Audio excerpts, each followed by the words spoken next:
নমস্কার বন্ধুরা, সবাই কেমন আছো? আশা করি তোমরা সবাই খুব ভালো আছো। আর এই বৃষ্টিতে ঠান্ডা ওয়েদারে আমিও বেশ ভালোই আছি। আজ বানিয়ে ফেললাম মাটন বিরিয়ানি। তোমরা কে কী রান্না করলে আজকে এই বৃষ্টির দিনে প্লিজ কমেন্টে জানাও। মাটন বিরিয়ানি রান্না করলাম আর দেখো খেতেও বসে গেছি। বেশ কিছুটা পেঁয়াজ কেটে নিয়েছি সরু সরু করে, পার্ট বাই পার্ট করে দুবার তিনবার আমি বেরেস্তাটা ভেজে নেবো। এদিকে মাটন নিয়ে চলে এসেছি। এক একটা 150 গ্রামের পিস আছে। বিরিয়ানি মশলা, বেরেস্তা, নুন, একটু গোলাপ জল, একটু কেওড়া জল দিয়ে মাংসটা ম্যারিনেট করে রেখেছি। এদিকে দুধের মধ্যে কেশর দিয়ে দুধটা গরম করে রেখেছি, আর দুধের মধ্যে দিয়ে দিয়েছি একটু মিঠে আতর, গোলাপ জল আর কেওড়া জল। এদিকে ভাত বসিয়ে দিয়েছি।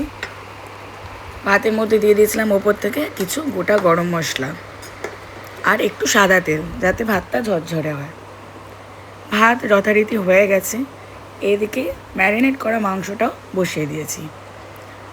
মাটনটার সাইজ ছিল 150 থেকে 200 গ্রাম। তো আমার পক্ষে নাড়াটা খুব টাফ হয়ে যাচ্ছিল। খুব বড় মাংসর পিস আমি নাড়তে পারি না। তো মাকে বললাম, মা আমাকে এইটুকুনি হেল্প তুমি করে দাও, একটু মাটনটা নাড়িয়ে দাও, একটু কষিয়ে দাও। তো মা সুন্দর করে মাটনটা কষাচ্ছে। বিরিয়ানি খুব ইজি প্রসেস। এই যে আমার মাটন কষা হয়ে গেছে। এবার আমি একে একে লেয়ার তৈরি করে নিলাম। আলু সিদ্ধ করে ভেজে রেখেছিলাম, ডিম সিদ্ধ করে ভেজে রেখেছিলাম, ভাত দিলাম, ঘি দিলাম, নুন দিলাম, বিরিয়ানি মশলা দিলাম, আবার একটা পাটের মধ্যে ঘি দিলাম, মাংস দিলাম, আলু দিলাম, বেরেস্তা দিলাম। যেটা মেন আমরা খুব ভালোবাসি সেটা হলো আলু বোখরা। তোমরা কে কে খাও জানি না, কমেন্টে জানিও। আমরা আলু বোখরা খেতে খুব ভালোবাসি। দিয়ে দিলাম আলু বোখরা। গরম গরম হুসুসে মাটন বিরিয়ানি নামালাম। গোল গোল করে পেঁয়াজ কাটলাম, স্যালাড বানালাম। আমরা রাত্রিবেলা শশাটা অ্যাভয়েড করি, তোমরা শশা দিয়েও খেতে পারো। তো আমরা সুন্দর করে গার্নিশিং করলাম।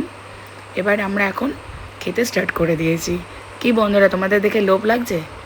আমার প্লিজ কমেন্ট করো। আমার বাড়ির অ্যাড্রেস তোমাদেরকে দিচ্ছি। একদিন সবাই মিলে বসে জমিয়ে খাওয়া দাওয়া করবো।